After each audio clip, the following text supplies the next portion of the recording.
tumawid tayo sa ibayo. Sabi ng Panginoon sa mga alagad niya, pumunta na tayo sa kabila. No, doon naman tayo. At gusto ni Lord doon naman sa next level at sa next phase, no, sa kabila naman, no, ng ibayo. Kaya sabi niya sa mga alagad niya, tumawid. Pinagabi ay sinabi ni Jesus sa mga alagad niya, tumawid tayo sa ibayo. Mark chapter 4 verse 36. Kaya iniwan nila ang mga tao at sumakay sa bangkang kinalululanan ni Jesus upang tumawid siya. May kasabay pa silang ibang mga bangka. Kaya dito, dahil marami mga tao sumusunod sa Panginoon, iniwan na nila yung mga tao yun. Sumama na sila kay Jesus doon sa bangka na kung saan nakasakay si Jesus. Sabi, may kasabay pa silang ibang mga bangka. Sabi, meron pa palang mga ibang mga bangka na kasabay din nila at sasama sa kanila. Dumating ang malakas na unos, hinampas ng malakas na malalaking alon ang bangka, ano pat halos mapuno ito ng tubig. May dumating na bagyo. Grabe. Tapos hinampas ng malalaking alon ang kanilang bangka na halos mapuno na ng tubig. Si Jesus na may nakalilig sa unan, sa hulihan ng bangka, at natutulog. Ginising siya ng mga alagad, buro, nila, di ba ninyo alintana, lulubog na tayo. Yan, bumabagyo, pero si Jesus ang sarap ng tulog. Kaya yung mga iba kong kasama sa bahay, sa sarap ng tulog, ako naman, di makatulog. Grabe. At kung ako may mahihiga, hindi rin ako makatulog. Kaya ang ginawa ko, halos nag-pray ako, nag-worship, nadala ko yung gitara ng gabi yun. Madaling araw na yun, hanggang umaga. Grabe, kaya ako kayo matulog ng umaga, sakit-sakit. Bigat na ng dibdib ko, kaya medyo umindib. Amen. Kaya nainggit ako kay wife, sarap ng tulog. Sabi ko sa ni Lord, wag kang mabahala, natulog ka. Natulog naman. Kaya masarap yung gano'n, ano? Yung kahit na bumabagyo, parang baliwala sa'yo, katulad ni Jesus. No? Bumabagyo na, may unos. Umano yung malalakas na alot, pero natutulog lang. Amen po man, hindi na po pakailaan. Tapos nung ginising siya ng mga alagad, bumangon si Jesus at iniutos sa hangin, tigil, at sinabi sa dagat, tumahimik ka. Tumigil ang hangin at tumahimik ang dagat. Pagkatapos, sinabi niya sa mga alagad, bakit kayo natatakot? Wala pa ba kayong pananalig? Sinidlan sila ng matinding takot at panggigilalas. At sinabi sa isa't isa, sino nga kaya ito? At sinusunod maging ng hangin at ng dagat. Oh, grabe. Amen. At amen, nandito yung ating outline. Mga kapatid, ang tawag nilo, ang utos ni Lord sa kanila, tumawid na tayo sa kabila. At ito naman ang kanilang ginagawa ng pagkakataon na yan, gagawin. At ito.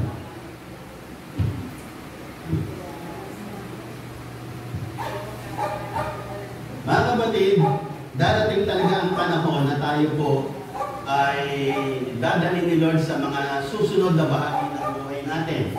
Kasi gusto ni Lord, i-promote tayo, dalhin tayo sa next season, sa next level, sa panibagong mga antas, sa mga pagpapala na ilalaan sa atin ng Panginoon.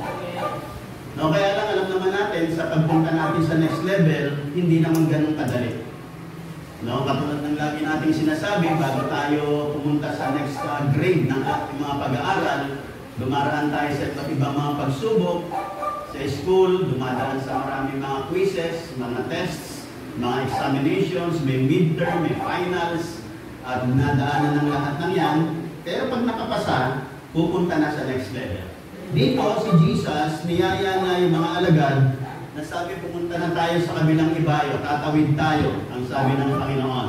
Mga kapatid, itong crossing over ay into the next level of maturity, of progress, of God's promotion para sa buhay ng bawat isa sa atin.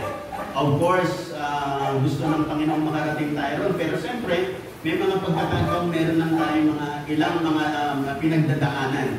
At kung meron ka mga pinagdadaanan, tila baga challenges, trials, testings ng buhay mo, huwag kang mabahala. Kasama mo si Lord at pagkatapos niyan, merong inilalang maganda sa iyo ang Panginoon. Amen po ba? Lahat ng mga dumarating sa ating problema, mga kapatid, ay titingnan natin bilang mga Kristiyano na ito ay tests ng Diyos sa atin. No? Na kinakailangan ay mapagtagumpayan mo sa tulong ng Panginoon. Kaya lagi natin sinasabi at nababasa ko, it is not what is happening in you, but it is not what is happening around you, but what is happening inside of you. Ano ba yung sa puso't kalooban mo? Ano ba yung nandyan? Kaya nga dumaraan tayo, kaya nga yung bagyo na yan, kami ay nag-uusap-usap kami ni Grace nung mananong kinabukasan. Tingnan mo nga, dumating yung malalakas na hangin, nakita natin dito sa bahay natin, alin ba ang mahina rito? Alin ba ang matibay dito? Kaya tayo dumaraan din sa mga ganyang pagsubok ng buhay. Tinitingnan, gano'n na ba tayo katibay? Gano'n na ba tayo katakal? Matured na ba ang ating damdamin? Malawak na ba ang ating pagtitiwala sa Panginoon? Tayo ba ay magpapatuloy despite ng mga may mga dinadaanan tayo? Mga kapatid, hindi nangako si Lord na ang dadaanan natin walang problema. Ang pangako ni Lord, sasamahan niya tayo at pagtatagumpayin niya tayo. Amen po ba? Kaya dumadaan tayo sa bagay, hindi natin maiwasan. Hindi natin katulad ng mga bagyo na yan, hindi natin kontrolado ang bagay na yan. Pero isang mas ma-assured na lang natin, Lord, habang dumadaan ako rito, pinakamahalaga kasama kita. Amen po ba? Kasi uncontrollable. Ganon din yung mga test na dinadaanan natin sa buhay na ito. Iba-iba yan, mga kapatid. Minsan, tinitest tayo sa pera, tinitest tayo sa time, tinitest yung damdamin natin, tinitest paano tayo magtiwala sa Diyos. Iba-iba, mga kapatid. Ang mga testings na ito, tinitest yung ating mga relationships with one another, at dapat mapagtagumpayan mo mga bagay na yan sa tamang kaparaanan, hindi ayon sa iyong sariling kagustuhan. Kasi meron tayong mga kanyang-kanyang paraan para natin malampasan ang mga problema natin. Pero titingnan natin lagi, ito ba'y kaparaanan ng Diyos? Kasi pag hindi kaparaanan ng Diyos, babalik ka lang ang babalik. At hindi ka magtatagumpay. You need to humble yourself before the Lord. At pag nagpakumbaba ka, pag magtatagumpay ka, at umaangat ka, nakakatawid ka doon sa next level. Pero pag hindi, mga kapatid, pabalik-balik ka lang at hindi ka talaga nakakatawid. Kaya nga, sa buhay nito, mga kapatid,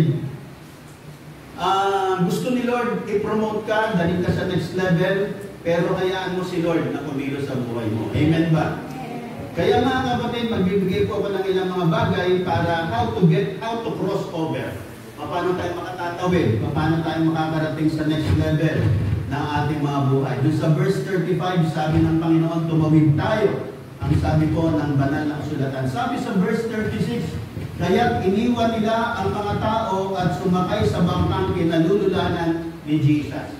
Ang una mga kapatid, para maka-cross over tayo, to cross over, you need to leave some people behind you. Sa pagtawid mo, kinakailangan talaga may mga times na minsan, meron ka talagang iiwanan. Kasi may mga tao na minsan, ayaw kang magprogreso. Hahatake ka nila pabalik. No, hindi natin kaya. Tatawid tayo ron. Ako, ang hirap, nakakatakot. Kaya yung sa mga progreso natin, minsan may mga tao talaga na iiwanan na natin. Kasi hindi natin sila kaisa. Hindi sila nakikiisa. Hindi sila tumutulong. Hindi sila nagpupush sa atin. Hindi sila nag-encourage sa atin. Kaya sabi ng Bible, iniwan na nila yung mga ibang tao. Sapagkat kung dadalhin nila lahat yun, hindi sila makakarating. Hindi sila makakarating. Kaya nga, hindi ko naman ibig sabihin na iwanan mo na lang iwanan. Ang titingnan mo lang, sino ba Panginoon talagang kasama ko rito? At minsan may mga pagkakataon na minsan may mga tao na minsan malapit sa atin na sabi nila, iwanan mo na, magpatuloy ka na. Ganun talaga, mga kapatid. At talagang minsan masakit man sa atin, pero may mga ganun na may mga ganun kilos ang Panginoon sa buhay natin. Sila nga, nung pagtawid nila, patatawid sila sa kabilang ibayo, they need to leave some people behind. At sa buhay po natin, minsan may mga ganyang pangyayari, iwanan na natin. Lalo na nakikita natin, minsan may mga tao, mga bad influence sa atin, iwanan na natin sila. Anong gagawin mo sa mga bad influence na yun sa buhay mo? Dapat ma-influensya mo siya ng maganda. Kung hindi mo siya ma-influensya ng maganda, ikaw kung influensya niya ng pangit, iwanan mo na. Ang samahan mo si Lord. Amen po ba?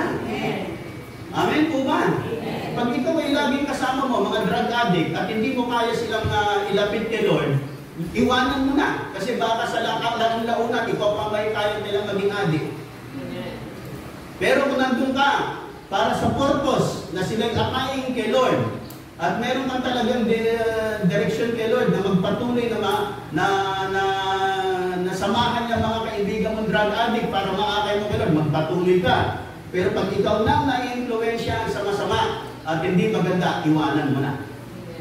Amen po ba? Nandiyan mo ba kayong lahat? Kasi pag hindi ka matibay, hindi ka matatag, ikaw ang mai-influensyahan at ikaw ang malulog mo. Kaya nga maganda na ang ka-fellowship natin ay mga kapatiran natin. Kasi nagpapalakasan tayo kasi usapan natin ay si Kristo. Ang Bible nga sa Kawikaan nagsabi na pag ikaw ang kasama mo lagi, taong magagalitin. Darating yung time, magagalitin ka na rin. Are you listening? Nakikinig ba kayong lahat? Pag ang kasama mo, alam niyo ba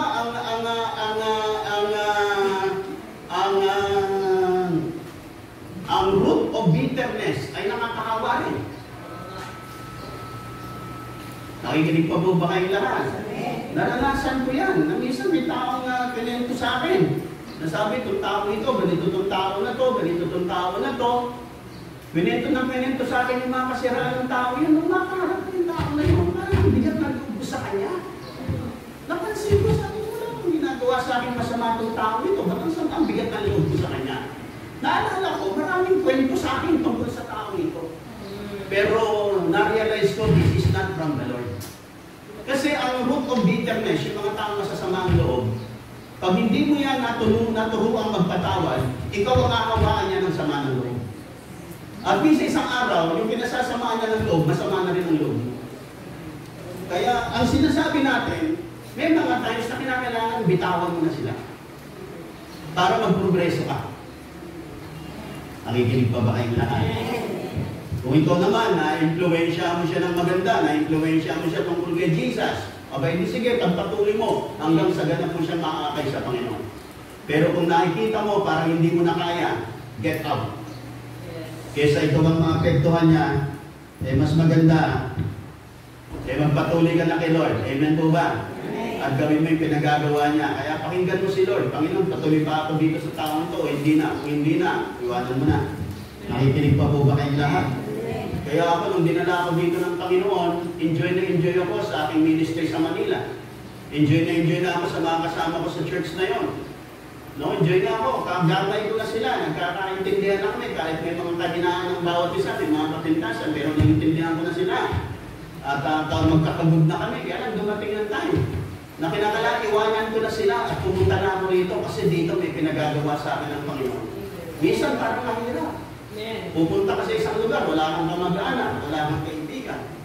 No? At makakasalamuha mo ang iba't ibang tao na hindi mo nakasalamuha dati. Pero para makatawid ka, kinakalang talagang iwanan mo. Kasi hindi mo naman sila pwedeng lahat isama. Katulad dito ng banal na kasulatan, sabi ng Bible, iniiwan na nila yung ibang mga tao. Ganon din sa buhay ng bawat isa sa atin. Tingnan natin mga kapatid. Yung mga taong nag-i-encourage sa atin na magpatuloy sa Panginoon, na tumutulong sa atin para tayo maging maapoy kay Lord, ipagpatuloy po natin ang kanilang ating mga ugnayan sa kanila. Pero yung mga yung mga bad influence, hindi magaganda mga ginagawa sa atin, iwan na natin mga kapatid. Baka silang mga nagiging hadlang para makarating tayo sa next level ng ating mga buhay. Of course, it is between you and the Lord. Ikaw ang nakakaalam yan. Ikaw ang nakakadama yan, mga kapatid. Amen po ba? Yung nakikinig, magsabi ng amen. Pangalawa mga kapatid, ang sabi po ng Bible, sabi ng verse 36, iniwan nila ang mga tao at sumakay sa bangkang kinalululanan ni Jesus upang itawid sila. Siya ang sabi po ng Bible. Mga kapatid, in crossing over, to cross over, you need to be with Jesus and you need to ride with Jesus. Sumakay ka kung nasaan nandoon si Jesus. Amen po ba? Amen po ba?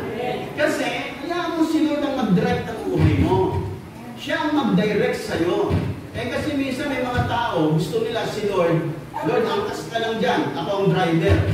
Mga kapatid, hindi po. Si Lord, hindi po ganon. Si Lord ang driver. Hayaan niya siya. Kung saan kanya dalhin. Amen po ba? Kasi minsan tayo, gusto natin yung kalooban natin, yung mga masasarap sa atin, yung inaakala natin mabuti, maganda sa ating paningin, yun ang gusto natin gawin. Pero mga kapatid, wala namang problema doon. Kaya lang tingnan mo, lahat pa ng gusto mo, naka-align ba? At naaayon ba sa salita ng Panginoon? Amen po ba? Kasi merong masarap sa'yo, merong nakasisiya sa'yo, pero hindi nakasisiya sa puso ng Panginoon.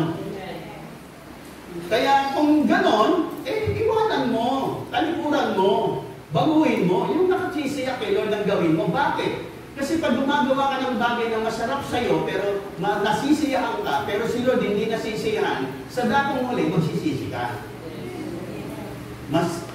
Magtudusa ka.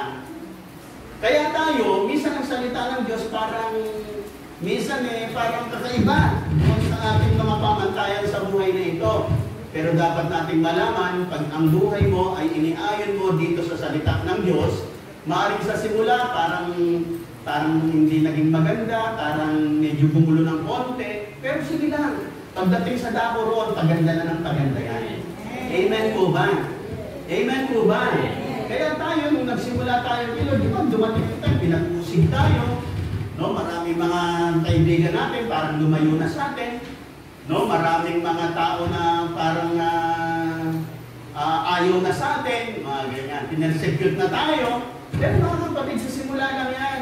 Later on, makikita nila tama ang desisyon mo sa buhay nito. Makikita nila na yung ginawa mong unahin si Lord ay isang importanteng bagay at mabuting bagay na ginawa mong desisyon sa buhay mo. Yung iba kasi ang desisyon nila, basta kung ano yung masarap sa akin, kung ano yung nasisiyahan ako. Kaya nga pagka minsan, pag nanonood kayo ng mga sa TV, lagi sinasabi ng kung saan kayo masaya, yun ang gawin ninyo. Mga kapatid, that's wrong. Tingnan yung mga celebrity, laging sinasabi, basta kung ano yung makasisiya sa'yo, gawin mo. Basta wala kang inaanggabyan ng tao. Mga kapatid, hindi laging tama po yun. Kasi wala kang inaanggabyan doon, masaya ka nga, pero si Lord hindi masaya. Halimbawa, nag-asawa ka ng dalawa. O kaya mo namang buhayin yung dalawang mong asawa.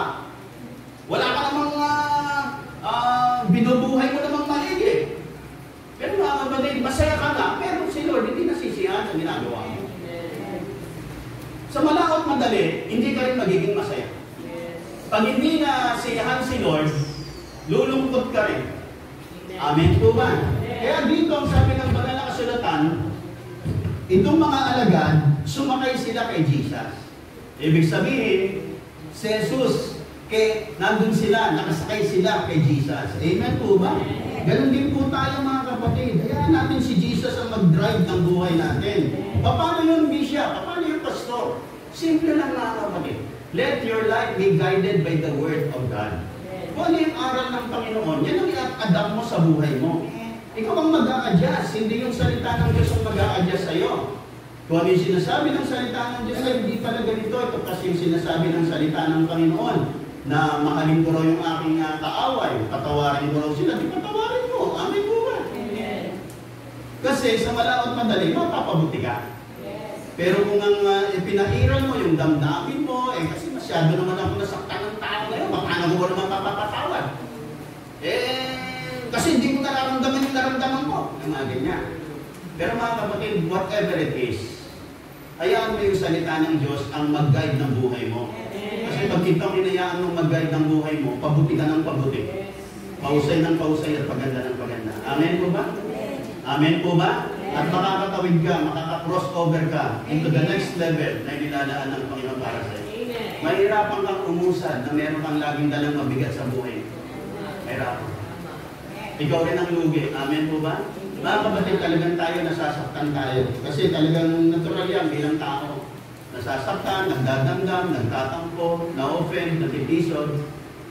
Pero mga kapatid, kinakailangan mong mapagtagumpayan yan sa tulong ng Panginoon. Amen. I-align mo yung sarili mo dito sa aral ng Panginoon. Patawarin mo sila. Amen po ba? Nakikinig po ba kayong lahat? Sabi nga ng isang sinera namin ni Ate Linay, sabi niya, hindi ko pa talaga sila mapatawad. Sabi ko, Brad, pag sinabi mo kay Lord, pinapatawad ko na sila, napatawad mo na yun.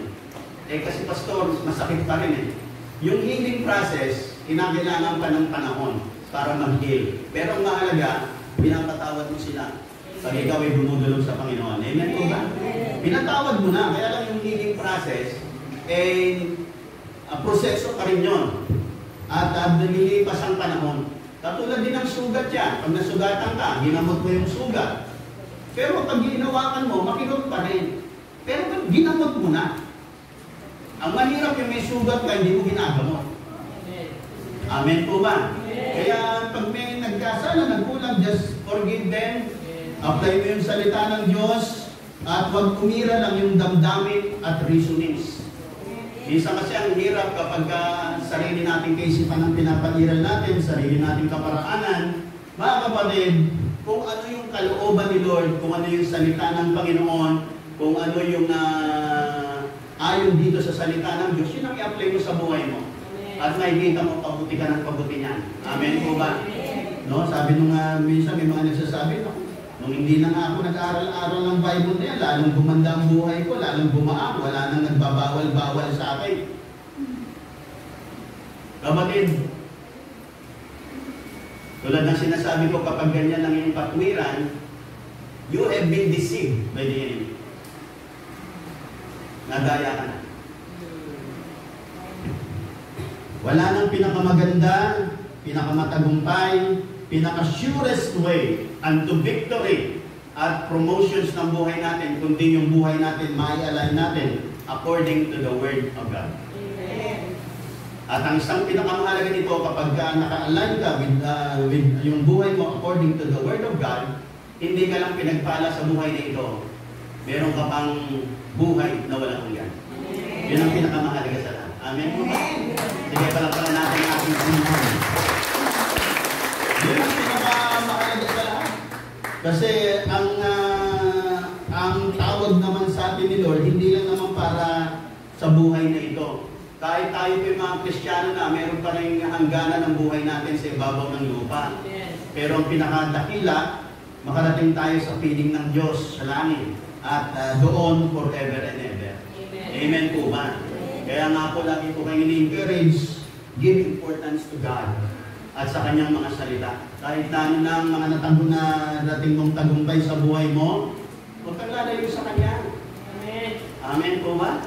Alam niyo ba, ang tagumpay natin ay hindi tayo magiging ganap na fulfilled and contented sa buhay nito unless we have done something that will give glory to the name of our God.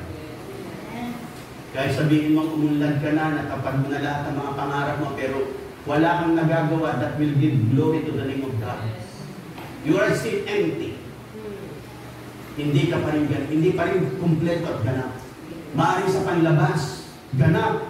Pero pagharap mo kay Lord, you are empty in the sight of God. At wag nawang mangyari ang ganoon sa atin, mga kapatid. Kaya hayaan natin si Lord. Sumakay tayo sa Kanya. Ride with Jesus. Sapagkat dadalhin ka niya sa next level ng buhay mo. At higit sa lahat, hindi lang naman sa next level, hindi ka lang mag-cross over. Dadalhin ka pa niya sa langit pagdating ng panahon. Amen po ba? Kaya sabi ni Jesus, I am the way, the truth, and the life. No man comes to the Father but by me. Yan ang pinakadakila sa lahat, mga kapatid. Maaring we got some promotions in our lives sa buhay na ito. Pero ang pinakadakila sa lahat, makasama natin si Lord sa araw na yon, forever and ever. Amen po ba? Kaya sabi po ng Panginoon, John 12:26, where I am, there shall my servant be also. Sabi ko saan ako naroon, dapat nandun din ang aking mga lingkod, ang mga followers ko, ang mga mananampalataya. Kung saan ako nandoon, kaya yung mga alagad dito, nasaan si Jesus, doon sila sumakay. Kung nasaan nandoon si Jesus. Mga kapatid, si Jesus ang driver. Amen po ba? Kaya mo siyang mag-drive ng buhay mo, hindi yung gusto mo. Dapat aalamin mo, Lord, ano ang gusto mo? Kaya nga tayo meron nag-aaral ng Bible, nagbabasa, magbasa po kayo, dumalo po kayo, makinig po kayo. Sapagkat true sa ating mga napapakinggang aral ng Biblia, naiaalay natin ang ating mga buhay. At hindi lang naman sapat na makinig tayo, dapat i-align natin yung buhay natin.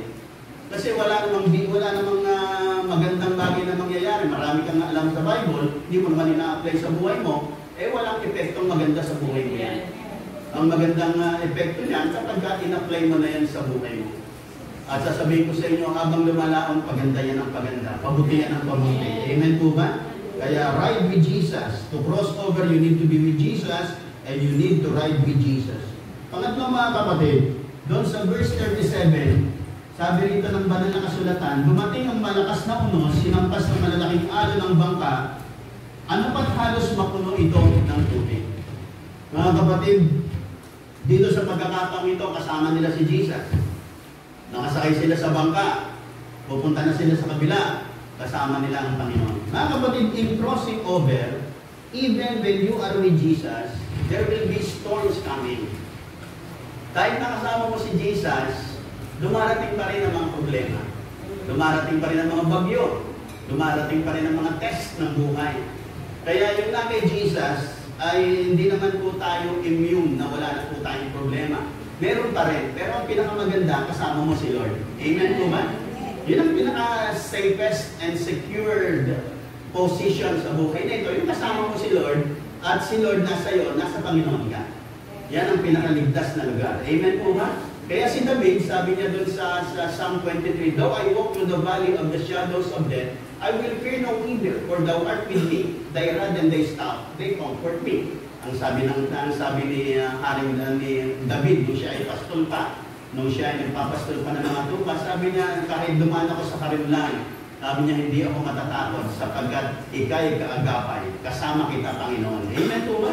Mga kapatid, ano ang pinakamaganda, mga kapatid, sa buhay na ito, no? At hindi naman nangako tulad ng binabanggit ko, hindi nangako si Lord na wala ng problema. Pero nangako siya na sa bawat problema pagtatagumpayin niya tayo. Amen po ba? Kaya nga po sabi po ng 1 Corinthians chapter 10 verse 13, ang sabi po dito ng banal na kasulatan ay ganito. 1 Corinthians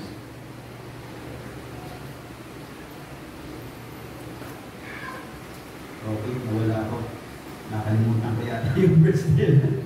Okay, sabi doon, walang pagsubok na ibinigay sa inyo nang hindi nyo kaya. At sa panahon ng pagsubok, bibigyan kayo ng Panginoon ng lakas para mapagtagumpayan ninyo ang pagsubok. Amen po ba? Mga kapatid, hindi kayo papatalo ng Panginoon. Amen po ba? Pagkasama mo si Lord, ay titiyakin niya na magtatagumpay ka. Mga kapatid, minsan maaaring dumating ang mga problema, dumating na nawalan tayo, dumating na parang natalo tayo, dumating na parang nalugi tayo. Mga kapatid, ang pinakamahalaga kasama mo si Lord. Kasi pag kasama mo si Lord, nawalan ka man, i-restore ng Panginoon. Amen po ba? Papalitan ng Panginoon. Amen po ba? At si Lord, pag nagbalik, mas maganda kaysa dati. Kaya sa buhay nito, mga kapatid, wala nang pinakamaganda na kay Lord ka. Sapagkat hindi natin maiwasan. Miski dyan sa mga pangyayari yan sa Cagayan, Isabela, may mga Kristiyano rin dyan na naapektuhan. May mga churches din ng mga Kristiyano na tanggalan ng atip yung mga bubong nila. No? Yung isang mga kaibigan taga Cavite nung mga panahon na nakaraan, nasira talaga yung sambahan niya. Hindi naman itong Ulysses nung pa siguro mga 5 years ago o more than 5 years ago. Sirang-sira yung church niya. Alam niyo po, ngayon po ang church niya, second floor na. Konkreto na po. No? Doon sa church niya ngayon, biro mo ba, siyempre pag nandun ka sa ganung pagkakataon, bakit Panginoon nagkaganito? Gawain mo to, church mo to. Bakit nagkaganito? Pero nagkaganon man, paglipas ng 1-2 taon, pinagpala siya ng Diyos. Ngayon, nakapagpatayo sila. Church building nila, second floor. At konkreto na, hindi na katulad ng dati niyang church. Amen po ba? Mga kapatid, pag na-kay Lord ka, may mga times din na minsan, nadadaanan ng ganyang mga trahedya, pero lagi ng Panginoon nandyan para ibangon ka. Amen po ba? At tulungan ka at at i-restore ang anumang bagay sa buhay mo na ninakaw, sinira, winasak ng kaaway. Kasi ang sabi ng banal na kasulatan, the thief, ang kakaaway, si Satanas, ang magnanakaw, comes to steal, kill, and destroy. Pumunta yan para magwasak, sumira, tumatay. Pero sabi ng Panginoon, I came that you might have life and have it more abundantly. Kaya saan pa tayo mga kapatid? Saan pa tayo pupunta? Saan pa tayo tutungo? Amen po ba? Maaaring sa Panginoon, minsan may mga problema, may mga pagsubok, pero mga kapatid, pinakamahalaga nasa Kanya. Kasi kaya-kaya i-restore. Amen po ba? I-restore niya ang lahat, pati health mo, pati kalusugan mo, i-restore ng ating Panginoon. Nakikinig pa po ba kayo lahat? Kaya nga sabi ng Panginoon doon sa aklat ng Juan, sabi, in this world you will have tribulations, but be of good cheer. Be of good cheer. I have overcome the world, sabi ng Panginoon. Sa mundo, maraming problema, pero huwag kayo mabahala. Magalang kayo sa pagtatagumpay ng panayan. Amen po ba? At sa magitan ng biyaya at lakas ng Diyos, pagtatagumpayin tayo ng Panginoon sa lahat-lahat ng ito na dinadaanan natin sa buhay dito. Mga kapatid, laging mayroong mga ganyang dumarating. Iba't iba, minsan yung bagyo, minsan naman iba't iba mga tulad na binabanggit ko, iba't iba talaga ang tests na dumarating sa atin. Pero lagi nating titingnan na dapat sa biyaya at lakas ng Diyos, kayang-kaya natin ito, mapagtatagumpayan natin ito, malalampasan po natin ito. Amen po ba? At lalo na sa mga panahon ng problema, at kung hindi po natin kaya, humingi tayo ng panalangin, humingi tayo ng tayo. At tingnan natin na yung mga kaparaanan natin ay ayon sa salita ng Panginoon. Yung nakikinig pa, magsabi ng amen. Sa verse 38, nung dumarating na yung unos, ginising si Jesus ng kanyang mga kasama, ng mga alagad. Sapagkat si Jesus, ang sabi ng Bible, si Jesus naman ay nakahilig sa unan sa mayulian ng bangka at natutulog. Ginising siya ng mga alagad. Buro nila, di ba ninyo alintana, lulubog na tayo? No? Kaya mga kapatid, in crossing over, sa ating pagtawid mga kapatid, be at rest with Jesus. No? Kaya pa ka lang. Huwag ka masyadong magulumihanan. Basta't kasama mo si Lord. Amen po ba? Yun ang pinakamagandang katayuan nating lahat, yung kasama natin ang Panginoon. Kaya nga si Jesus, nung bumabagyo, yun, pahingang-pahinga, nagpapahinga lang. Kasi alam niya na sa mga sitwasyong ito, hindi siya maano. Kasi si Jesus ay under the protection of the Father God in heaven. Amen. At itong mga alagad, nagugulumahanan sila, pero ang Panginoon nandoon at nagpapahinga at payapang-payapa. Mga kapatid, sabi nga ni Jesus, no, na sabi ng Panginoon, come to me, you who labor and are heavily laden, sabi ng Panginoon, kayong mga napapagal, nabibigat ang lubang, lumapit kayo sa akin, bibigyan ko kayo ng kapahingaan. Mga kapatid, maraming problema sa mundo, mga kapatid. Maraming iba, kayang-kaya mo, pero there will come a time, may problema darating, hindi mo kaya. Lalapit ba tayo kay Lord pagka hindi na natin kaya? No? Maganda yan. Pero hindi lang mo tayo lalapit sa Kanya pagka malaking-malaki ng problema. Kahit medyo maliit pa lang, inapit mo na sa Kanya. Nakikinig pa po ba kayo lahat? Kasi ang isang bagay na maliit, kapag hindi mo na ilapit sa Panginoon, minsan yung maliit, lumalaki. Minsan biglang may malalaking problema. Kailan ba tayo lalapit pag malalaking problema na? No, dapat tayo maliit man o malaking problema, maliit man o malaking sakit, magaan man o mabigat na sakit, dapat lagi tayo dumudulog sa Kanya. Amen po ba? At hayaan po natin na ang biyaya at ang kapahingaan at kapayapaan ng Diyos ay maranasan natin sa araw-araw ng ating mga buhay. Kaya sabi ng Panginoon, my peace I leave you, my peace I give unto you. Not as the world gives, do I give unto you, sabi ng Panginoon. Let not your hearts be troubled, sabi ng Panginoon. Kaya sabi ng Panginoon, bibigay ko sa inyo yung kapayapaan ko, iiwan ko sa inyo yung kapayapaan ko, hindi katulad ng ibinibigay ng mundo. No? Kasi dito sa mundo, tao mapapayapa pag maganda ang buhay nila, maganda trabaho nila, marami silang pera, no? Maganda naman ang lahat, negosyo, pamilya, maganda ang mga nangyayari. No, parang ang kapit na, parang nakakalimutan na nila si Lord. Pero sabi ng Panginoon, hindi ganoon ang kapayapang bigay ko sa inyo. It is much greater than that ang bigay ko sa inyo. Amen po ba? Amen po ba? Na yung mga tao, ang kanilang ang kanilang sandigan ay yung pera nila, yaman nila, lakas nila. Pero mga kapatid, pagka ganyan ang ating tungtungan at sandigan ng buhay natin, there will come a time we will be humiliated. Mapapahiya po tayo. At makikita natin, Panginoon, hindi pala ito. Ikaw pala, Panginoon. Amen po ba? Na kahit na gano'ng karami ang pera natin, tapos bigla tayong kinadinasungan ng cancer. O iba, silbi ng mga pera natin. Minsan dumarating yung time, papakita sa atin ni Lord na hindi kaya ng anumang mga bagay-bagay na nasa buhay mo. Gano'n ka man karami, magkaroon ng millions. Amen po ba? Nandiyan po ba kayo? Kaya nga yung nabasa ko noong matagal na yung kay John Rockefeller, naging multi-millionaire siya. At a very early age, bago siya mag-30 yata, naging multi-millionaire na siya. Pero dumating yung time, pagkalipas ng ilang taon, nagkaroon siya ng sakit na alopecia. Hindi na siya makakain. Ang kinakain na lang niya, biskwit at saka gatas na lang. Sa dami ng pera niya, hindi siya makakain ng masasarap. Bakit? Nagkasakit siya. Kaya nung mapag-isip-isip niya, dami kong pera, mamamatay na ako. Hindi ako makakain ng masasarap, kahit na sa dami ng pera ko. Kaya ang ginawa niya, yung pera niya, dinonate niya sa mga institutions. At sa magitan ng kanyang pera, naka-invento ng mga penicillin, yung mga antibiotics na yun. Alam niyo, through that, dahil iniisip niya, malapit na ako mamatay dahil dito sa sakit kong ito.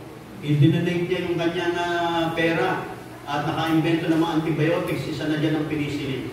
Pero si Rockefeller ay nabaan ng Panginoon ng buhay. Namatay siya at the age of nasa mga 90 nung siya'y namatay. Pinahaba pa ni Lord ang pinahaba ang kanyang buhay. Amen po ba? Kasi yung kanyang yaman ay ginamit niya, hindi na para sa kanya, kundi para sa kabutihan na nakakaraming tao. Mga kapatid, sa buhay ko nito mga kapatid, ang tunay na fulfillment po natin lahat, tulad ng binabanggit ko, we have done something for the glory of God. Dito magiging fulfilled tayo mga kapatid, na sa buhay nito, pagharap natin sa Panginoon, salamat po. Nung nasa lupa ako, pinagpala mo ako. Salamat din sa biyaya mo, Panginoon. Sapagat yung bahagi ng pinagtiwala mo sa akin, ay inihandog mo rin para palawakin po ang inyong gawain sa balat ng lupa, na marami pang mga tao makakilala at makakalapit sa Panginoon. At lalo pang mapagandang tahanan ng Panginoon. Amen po ba? Mga kapatid, that is the greatest fulfillment. Kahit na po tayo maging abogado, maging ininyero, pero pag wala tayong nagawa para kay Lord, pagharap mo may isang araw sa hukuman ng Panginoon, hiyang-hiya ka kasi wala kang nagawa para kay Lord. Maganda po na tayo po'y nakatapos, maganda tayo naging professional, tayo naging maunlad. At least yung mga pinagpagalan ng mga magulang natin, hindi nasayang. Pero mga kapatid, pagharap mo naman kay Lord.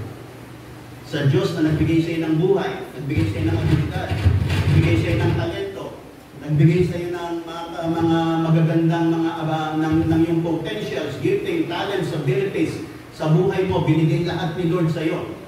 Pagdating ng time, haharap ka sa Kanya. Ay, ganun po ba kayong lahat? Dito nyo yung pag binasa niyo yung Bible, nung tumahan ng Panginoon, at tinignan niya yung puno ng igos, sinahanap niya yung bunga. Ay, ganun po ba kayong lahat? Ay, ganun po ba kayong lahat? Itong punong ito, tinanim ng Panginoon, binigyan ng buhay ng Diyos, pinalago ng Panginoon, pero walang bunga. Kaya pag binasa niyo sa aklat ng Matthew, yung punong yun, sabi niya, simula ngayon, hindi ka na mabubuo. Bakit? Hinahanap ni Lord yung mga in-invest niya sa buhay natin. Na magamit din natin yung bahagi niya para sa Kanya. Ay, ginig pa po ba kayong lahat? Na dapat, magamit tayo para sa Kanya. Yung oras natin. Binigyan na tayo 24 hours a day. Pag Sunday, ng oras lang tayo rito. Isang oras at kalahati nga lang, 2 oras. Napakaraming oras natin. Tapos yung iba, pag linggo, hindi ako makadalo, wala akong oras. Ang daming oras. Doon sa mga oras na hindi pagsamba, doon mo gawin lahat at pwede mong gawin. At yung para kay Lord, bigay mo sa Kanya. Bakit? Sa Kanya galing ang oras. Lahat ng mga tinatamasa natin, galing lahat sa Kanya. Kasi dahil sa Kanyang abilidad, sa Kanyang hininga, sa Kanyang pabor, sa nabinigay sa atin, nakamit natin ang lahat ng ito. Bahagi lang ang para sa Kanya. Hindi naman yung sinabing lahat na. Pag naibigay mo yung bahagi nyo, naibigay mo na lahat.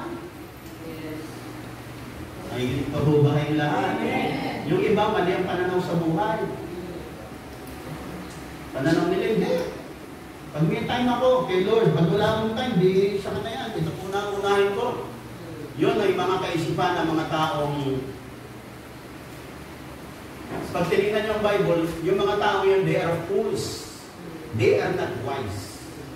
Ang mga wise, si Lord ang inuuna nila. Si Lord ang binibigyan nila ng kasiyahan. Yan ang mga wise. Pag tinignan nyo sa perspective ng Bible. Pero sa iba, mali.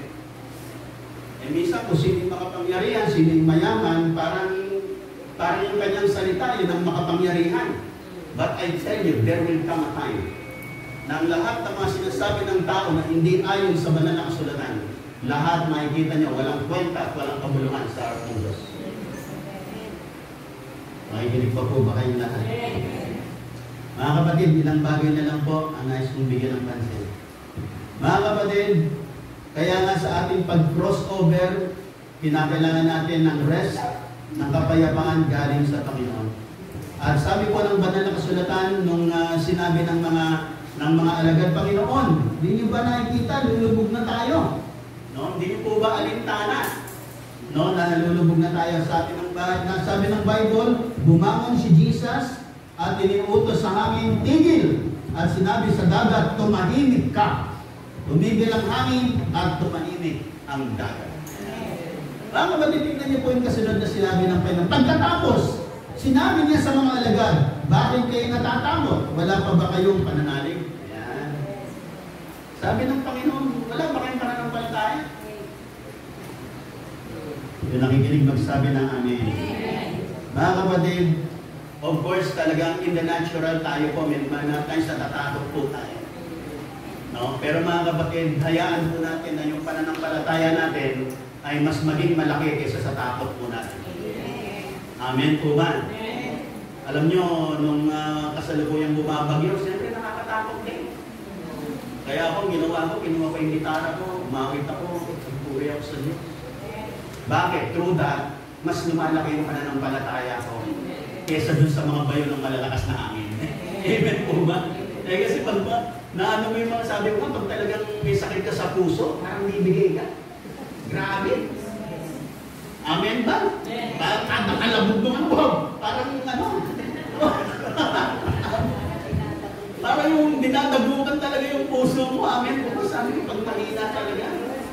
No, talagang bibigyan. Kaya ako, masarap yung ano, yung binigyan ng ano, ng may himbing na tulog at bumabaliwal yung mga ano. Amen po ba? At pero salamat kaya ginawa ko, kinuha ko yung gitara ko, na oras ako doon nakano sa gitara. Nagpupuri, nananalangin. Amen po ba? At salamat sa Diyos. Grabe. Grabe. Simula alas 11 ng gabi, alas 8 ako nakatulog. Grabe. Nandiyo pa po ba kayong lahat? Mga kapatid, let our faith be bigger than our fears. Sa magitan po ng pangako ng Diyos, kung may mga ganyan, hayaan natin yung pangako ng Diyos ay ulit-ulitin natin. Hayaan natin magpuri tayo kay Lord. Manalangin tayo mga kapatid. Sa ganon, hindi mangibabaw yung takot. Ang mangibabaw yung ating mga pananampalataya na kasama natin si Lord sa pagkakataon niya. Amen po ba? Amen po ba? At itong sa magandang bagay, ang Panginoon, di tayo iiwan, di tayo pababayaan. Amen po ba? At gamitin natin yung authority natin mga kapatid. Amen po ba? Alam ko maraming nananalangin ng panahon ngayon, lalo ng mga Kristiyano. Kaya si Jesus, ginamit niya yung kanyang authority, pinatigil niya yung unos, Mga kapatid, gamitin lang natin. Amen po ba? Kahit parang walang nangyayari, there is something happening. Pag nagdedeklara tayo, pag nagre-review tayo sa pangalan ni Jesus, may nangyayari yan, mga kapatid. Amen po ba? Kaya balikan natin ang Panginoon. Amen po ba? Kaya si Jesus, nung malakas yung hangin ng alaw, di ba sinaway niya? No? Yung pinatigil niya, tumigil ka, dagat, tumahimik ka, at nangyari. Mga kapatid, sabi ng Panginoon, wala ba kayong pananalig? Ibig sabihin niya, binigyan ko rin kayo ng otoridad, gamitin niyo lang. Amen ba? Na kahit na parang kung nagdideklara kayo, walang nangyayari, actually may nangyayari. Amen po ba? Kaya po tayo narito sa ganitong batayon kasi may nangyari. Kasi nanalangin tayo. Kasi ginagamit natin ng authority ng pangalan ng ating Panginoon. Nakikinig pa po ba kayong lahat? Hindi lang against Ulysses, against this COVID-19. Mga kapatid, at the name of Jesus, every knee should bow. Every name should bow sa pangalan ni Kristo. Amen po ba? Kaya maging ang COVID-19 luluhod dyan sa pangalan ni Jesus. Nakikinig pa po ba kayong lahat? Kaya nga po kung dalangin namin lagi mag-asawa pagka umaga, dati ang dalangin namin ay ang heavenly immunity ng Diyos. Kasi wala pa pong immunization ngayon. Pero dinideklara natin the immunity that comes from the heavens. Nagaling sa Diyos, yung immunity na yun ay dumaloy po. Kaya yun po ang aming laging pinapanalangin. At sa mga panahon ito, ang dinadalangin namin, Lord, we release the transmissions of heavenly immunity of God para sa more than 100 million Filipino people, para sa more than 2 million Novo Ecianos, para sa more than 80,000 people of San Antonio, Nueva Ecija, at para sa more than 7 billion people of the world. In the name of Jesus. Panginoon, nire-release namin ito, yung immunity na to, Panginoon, the heavenly immunity come in a greater power, greater strength, greater scope, in the name of Jesus. Amen po ba? Mga kapatid, ako ay nagpapasalamat kasi pag tumitingin po ako sa data, lalo na ng COVID, hinahanap ko lagi yung active cases. Kasi ngayon, bihira ako makita yung active cases. Ang lagi nakikita yung total, ngayon more than 400,000 na. Pero mga kapatid, pag tinignan niyo po, ewan ko ba kung bakit hindi pinupost ng DOH yun? Dati kasi nung kasagsagan ng COVID-19, nakikita ko yung mga active cases, 60,000, 40,000. Nung minsan sa araw nakita ko, 29,000 na lang. Ibig sabihin, may magandang nangyayari. Amen ba? Kaya lang, hindi nila inaano yung active. Ang lagi nila binibigay total. Yung total na yun, hindi na naman totoo yung kasi dami nang gumaling doon. Hindi po ba kayo lahat? Lagi na ngayon, 404,000 na po ang may COVID. Hindi! Kasi numalingan yun.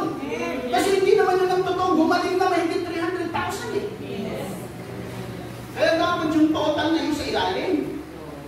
Dapat kanya lang sila, ganito na lang po ang active cases natin. Kahit medyo tumatagal tayo, maraming natapuan ng pero ang active po natin ganito. Nung minsan nakita ko 29,100, tapos nung isang araw 30,100. At least nandun na lang, dati 60,000, ang active 65,000, 50,000, 40,000, ngayon, kumukunti mga kapatid. Amen ba? Although yung overall total, malaki, dumadami, pero yung active, kumukunti. Amen po man. Kasi pag doon tayo na-focus sa total, talagang malaki yung total na yun eh. Pero ilang ba doon ang active? Dapat yun ang makikita natin. Amen po ba? Kasi pag hindi po tayo ay, sige, dumadami, kakabahan tayo. Baka pati pananampalataya natin ay manlumo. Nakikinig pa ba kayo lahat? Na parang bagay yung mga panalangin natin na walang nangyayari, may nangyayari. Yes, amen. Kaya mga sabi ko, talagang meron pala. Kasi nahanap ko lagi doon sa Facebook ko. Nakikita ko yung mga total, yung mga tapos nahanap ko lagi yung active. Ako, hira pa natin. Sabi ko, ba't hindi nila pinapost yung active cases na yun? Yun lang isang malaking encouragement sa atin. Na ngayon, ang mga doktor natin, medyo umuhusay na sila in dealing with COVID-19. Nagagamay na nila. Nakikinig pa po ba kayo lahat? Kaya, pagkanaan na yan, naayos na yan. Nakikinig pa ba kayo lahat? Mag-abroad naman tayo. Amen. Amen. Kanya pa ba kayo lahat? Mga kapatid, panghuli mga kapatid.